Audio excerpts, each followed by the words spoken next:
இயேசுவில் பிரியமான சகோதர சகோதரிகளே, இன்றைய நாளிலே நாம் தூய மரி அன்னையின் மாசற்ற இதய பெருவிழாவை கொண்டாடுகின்றோம். இந்த அன்னை தன்னுடைய வாழ்க்கையிலே இன்பங்களையும் துன்பங்களையும் நற்பண்புகளையும் சீரான அமைப்புகளையும் கொண்டிருந்தவர். கடவுளிடத்திலே நாம் அன்பு செய்வது எப்படி, அன்பு செய்வோருக்கு என்னவெல்லாம் கிடைக்கும் என்பதை இயேசுவின் வாய் மூலமாகவே சொன்ன வைத்தவர். யாரெல்லாம் என்னுடைய தாய் தந்தை என்று இயேசுவே சொல்லுவார்.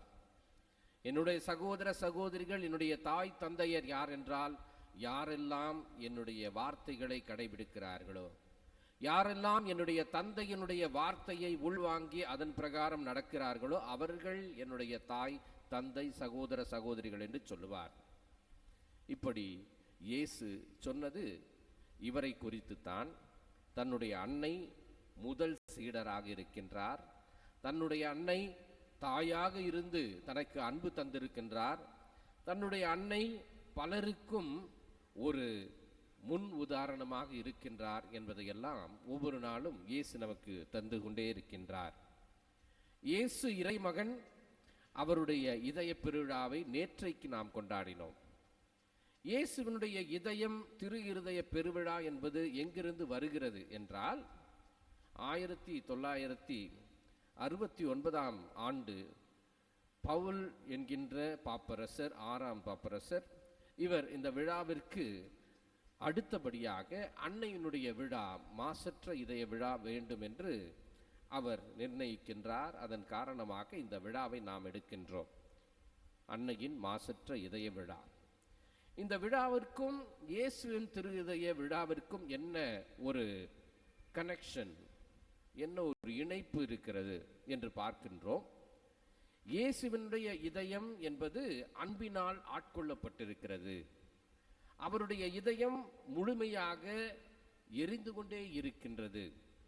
இந்த இதயத்திலிருந்து அன்பு மட்டுமே வெளிவரும். இந்த அன்பு என்பது அருளாகவும் இருக்கின்றது. கடவுளிடமிருந்து மட்டும்தான் இந்த அருள் கிடைக்கும். கடவுளிடமிருந்து தான் இந்த வல்லமையான அன்பு கிடைக்கும். எனவே அன்பில்லாத மக்கள், அன்பு செய்ய இயலாத மக்கள், யாரையும் தன்னுடைய வசப்படுத்தி கொள்ளாமல் தான் இந்த உலகம் என்று வாழ்ந்து கொண்டிருக்கிற மக்கள், தனிமையிலே இருக்கின்ற மக்கள், பிறர் அன்பை பெறாத மக்கள், இப்படிப்பட்ட சூழலில் இருக்கின்ற உலகிற்கு அன்பு தேவை என்பதற்காக இயேசுவினுடைய இதயம் தொடர்ந்து அன்பினை தந்து கொண்டிருக்கிறது என்று பாப்பரசர் முடிவு செய்கின்றார். அதன் காரணமாக இந்த இயேசுவின் திரு இருதய விழா. மரியன்னையினுடைய இதயம் மாசற்ற இதயம் என்று எனக்கு தெரியும், உங்களுக்கும் தெரியும். ஆனால் இந்த விழாவிற்கும் இயேசு அவருடைய இதய விழாவிற்கும் என்ன ஒரு இணைப்பு, என்ன ஒரு வேறுபாடு என்பதையும் நாம் கற்றுக்கொள்ள வேண்டும். அன்னையினுடைய மாசற்ற இதய விழா என்பது, அன்னை எப்படி இயேசுவின் பால் அன்பு கொண்டிருக்கிறார், அன்னை கடவுளின் பால் எப்படி அன்பு செய்கின்றார் என்பதைத்தான் மிக அழகாக நமக்கு காண்பிக்கின்றது. என் ஆன்மா ஆண்டவரை ஏற்றி போற்றுகிறது. யாரைத்தான் நாம் ஏற்றி போற்ற முடியும்? யாரையெல்லாம் நாம் அன்பு செய்கிறோமோ அவர்களை, யாரை நாம் மிக நெருக்கமாக வைத்திருக்கிறோமோ அவர்களைத்தான் போற்ற முடியும். இப்படி கடவுளை அன்பு செய்கின்றார் அன்னை மரியாள். அவரை இதயத்திலேயே வைத்து கடவுள் நமக்கு எல்லாம் செய்வார், நமக்கு எல்லாம் தருவார், அவரது அன்பாலே அருளாலே நம்மை நிறைத்து விடுவார் என்கின்ற அற்புதமான இந்த செய்திகளை எல்லாம், சிந்தனைகளை எல்லாம் அன்னை பெற்றிருந்தார். இந்த இதயம் என்பது எப்பொழுதும் மகிழ்ச்சியால் மட்டும் இருக்காது. இந்த இதயம் என்பது என்றைக்கும் துயரங்களையும் ஏற்றுக்கொள்ளக்கூடிய இதயமாக இருக்கும். யாரெல்லாம் தூய்மையோடு இருக்கிறார்களோ, யாரெல்லாம் தங்களுடைய பேச்சுக்களிலே எந்த விதமான சஞ்சலங்களும் இல்லாமல் இருக்கிறார்களோ, உண்மை பேசுகிறார்களோ, அடுத்தபடியாக துயரங்களும் தொடரும். அன்னையினுடைய வாழ்க்கையிலே இயேசுவினுடைய மீட்பு பணியிலே அவர் பங்கு பெற்றார். இயேசு கடவுள், கடவுள் ஒருவரே நமக்கு மீட்பு தர முடியும். மற்றெல்லோரும் நமக்கு மீட்பு தர முடியாது, ஆனால் அந்த மீட்பிற்கு ஒத்துழைப்பு தர முடியும், மீட்படைய பங்கு பெற முடியும். இதை அன்னை மரியாள் செய்தார். இப்படி இயேசுவினுடைய பணி என்னவென்றால் மீட்பு தருவது, அவரோடு இருந்து மீட்பை நமக்கு பெற்று தருவது அன்னை மரியா. இந்த அன்னை மரியா இயேசுவோடு இருந்த பொழுது அவருக்கு முன்பாகவே துயரம் என்பது சிமியோன் என்கின்ற தீர்க்கதரிசியாலே சொல்லப்பட்டது. இந்த துயரமான இதயத்தோடு எல்லா விதமான பாரங்களையும் ஏற்றுக்கொண்டு அதோடு வாழ்ந்து வந்தார். இன்றைய நற்செய்தியிலே நாம் கேட்டோம்.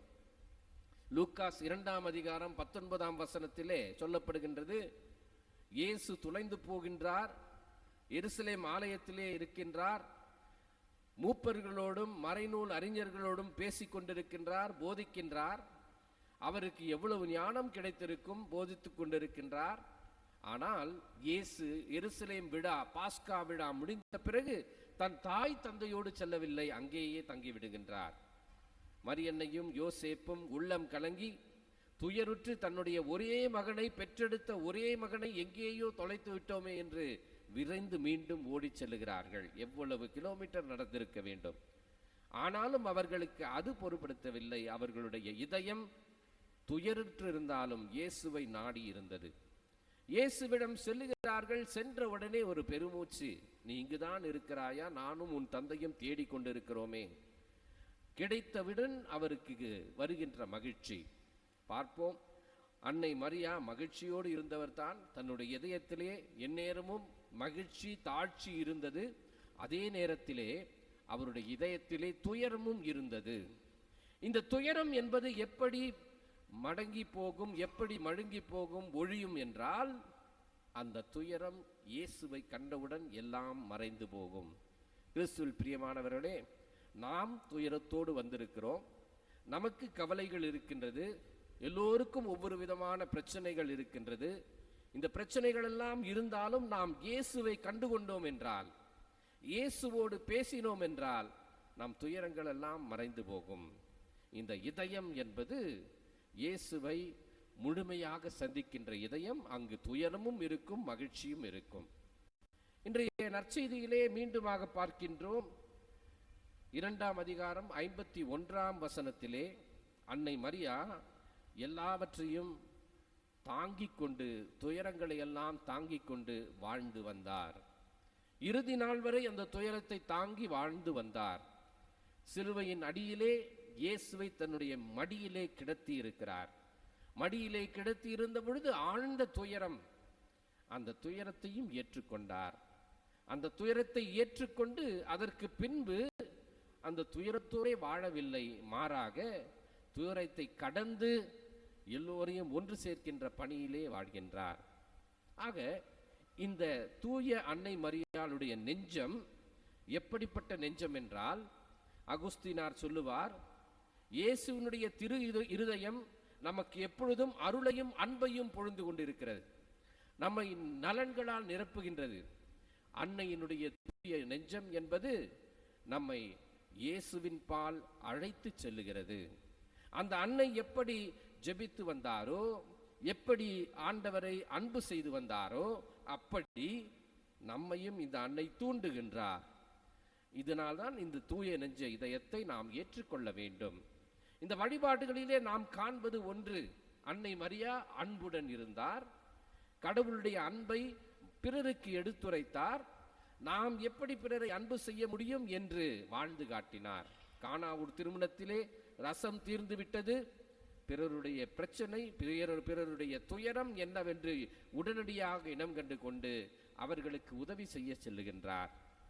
இயேசுவிடம் சொல்லுகின்றார், பரிந்து பேசுகின்றார், இவர்களுக்கு ஏதாவது செய்ய வேண்டும். ஏனென்றால் அவர் உள்ளத்திலே கருணை இருந்தது, அவருடைய உள்ளத்திலே பரிவுள்ளம் இருந்தது.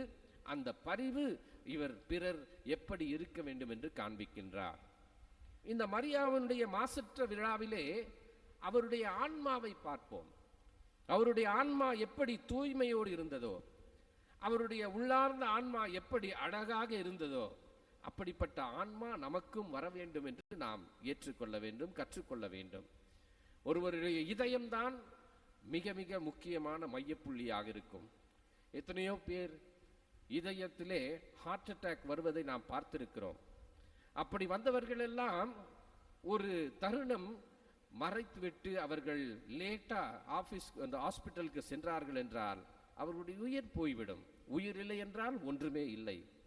எப்படி இந்த இதயம் செயல்படுகிறதோ, எப்படி இந்த இதயம் மையப்பகுதியாக இருக்கின்றதோ, நம்முடைய வாழ்க்கையிலே அன்னை மாசற்ற இதயத்தோடு இருக்கிறார் என்பதை ஏற்றுக்கொண்டோம் என்றால், அவர் வாழ்ந்த வாழ்க்கையை நாம் பிரதிபலித்து வாழ்ந்தோம் என்றால் நம் இதயமும் நாம் அப்படி செலுத்த முடியும். அன்னை மரியாள் என் ஆன்மா ஆண்டவரை ஏற்றி போற்றுகிறது என்று சொன்ன உடனே அவர் ஒரு வறியவர், அவர் ஒரு சாதாரண மனிதர், கடவுளுக்கு முன்பாக தாழ்ந்த நிலையில் இருப்பவர் என்பதை ஏற்றுக்கொண்டு சொன்னார். இயேசுவின் முன்னிலையிலே நாமும் தலைவணங்கி, ஆண்டவரே நான் தாழ்ந்த உள்ளத்தோடு வந்திருக்கின்றேன், தாழ்ச்சியான மனநிலையோடு வந்திருக்கின்றேன், என்னை ஏற்றருளும், எனக்கு எல்லா வரங்களையும் தாரும் என்றால் கடவுளும் நம்மை ஆசீர்வதிப்பார். எங்கு அகங்காரம், எங்கு கோபம் என்பது அதிகமாக இருக்கிறதோ, அகங்காரத்தினால் பிறரை நாம் நாடி செல்லும் பொழுதும் கூட பிறரை நாம் மிதித்து விடுகின்றோம். அப்படிப்பட்ட இதயங்களிலே ஆண்டவர் குடிகொள்ள முடியாது. ஆண்டவருக்கு நம்மையே முழுமையாக ஒப்பு கொடுக்க வேண்டும் என்றால் இந்த அன்னையை போல வாழ வேண்டும். இந்த அன்னை மரியாளுடைய வாழ்க்கையிலே பரிவு என்பது அதிகமாக இருந்தது. பிறருக்கு நாம் பரிவு காட்டுகின்றோமா? பிறருக்கு நாம் நமது இதயத்தை அன்பினால் எரிய செய்கின்றோமா? பிறரை ஏற்றுக்கொள்ளுகின்ற மனப்பான்மை நமக்கு இருக்கிறதா என்பதையும் நாம் பார்த்து கொள்ள வேண்டும். ஆக அன்பார்ந்தவர்களே, இந்த அன்னையினுடைய உள்ளார்ந்த வாழ்வு என்பது அழகாக இருந்தது. இந்த அன்னையினுடைய வாழ்க்கை ஆன்மா என்பது மிக துல்லியமாக பார்க்க போனால் நம்மை எல்லாம் ஈர்க்கக்கூடியதாக இருக்கின்றது. அப்படிப்பட்ட அன்னையினுடைய இதயத்திலே அன்பு பொங்கி வழிகின்றது. நாம் கடவுளை எப்படி அன்பு செய்ய வேண்டும் என்று அவர் நமக்கு காண்பித்து கொண்டே இருக்கின்றார். ஒவ்வொரு நாளும் நாம் ஆலயத்திற்கு வரும்பொழுது அவரிடம் ஜெபிப்போம். அந்த அன்னை நமக்கு இன்னும் கடவுளிடமிருந்து அருளை பெற்றுக்கொள்வார். அந்த அருளை பெற்றுக்கொண்டு சுகத்தோடும் நலமோடும் வாழ நாம் எழுந்து நின்று இந்த நேரத்திலே அருள் நிறைந்த ஜெபம் ஒன்று சொல்லுவோம். எல்லோரும் எழுந்து நிற்போம். அருள் நிறைந்த மரியே வாழ்க, ஆண்டவர் உடனே பெண்களுக்குள் ஆசீர்வதிக்கப்பட்டவள் நீரே, உடைய திருவயிற்றின் கனியாகிய இயேசுவும் ஆசீர்வதிக்கப்பட்டவரே. புனித மரியே, இறைவனின் தாயே, பாவிகளாயிருக்கிற எங்களுக்காக இப்பொழுதும் எங்கள் இறப்பின் வேளையிலும் வேண்டிக் கொள்ளும். ஆமென்.